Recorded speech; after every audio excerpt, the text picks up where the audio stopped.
That's why I think everything matters. There's varying degrees of specificity, there's varying degrees of how much information, how little information that you could be presented, but everything does matter. A couple of weeks ago, my old professor, who currently still teaches this printed matter course, reached out to me and asked if I'd be open to speaking to his students this semester about printed matter and my experiences post graduating, what I do now, etc. Started thinking about questions like what do you notice and what do you pay attention to? And these are questions that we ask ourselves a lot on the River team, with all of my friends that I work with over on that project.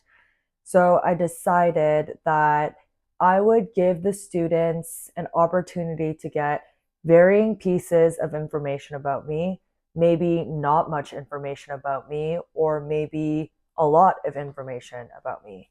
And then I got to thinking, what if instead of me deciding what might be interesting or meaningful or useful pieces of information for these people, I let them decide what they notice or what they pay attention to out of a select collection of visual signifiers and visual content, and they could decide what was important to them, and then I could just share bits and pieces of information regarding those signifiers. So I laid out a visual representation of all the books, print, libraries, bookstores, anything to do with books or print at the center of it. I decided to lay these out in this visual map.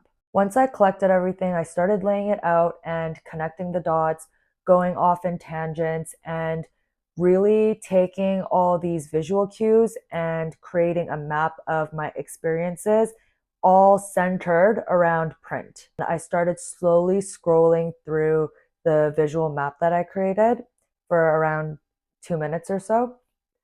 Once I was done scrolling that, I asked the students, what's something that stood out to you or you noticed that you took note of? By the end of the talk, through the different things that the students noticed, we were able to cover various topics that gave information about what I do, who I am, where I've been, what I'm gonna do, and projects I've worked on. It gave them pieces of information and they could start to connect the dots about me. And through this kind of mind map of how I've connected dots over the years, how I've come to conclusions, ideas, thoughts, it really is a representation of my practice. It's a representation of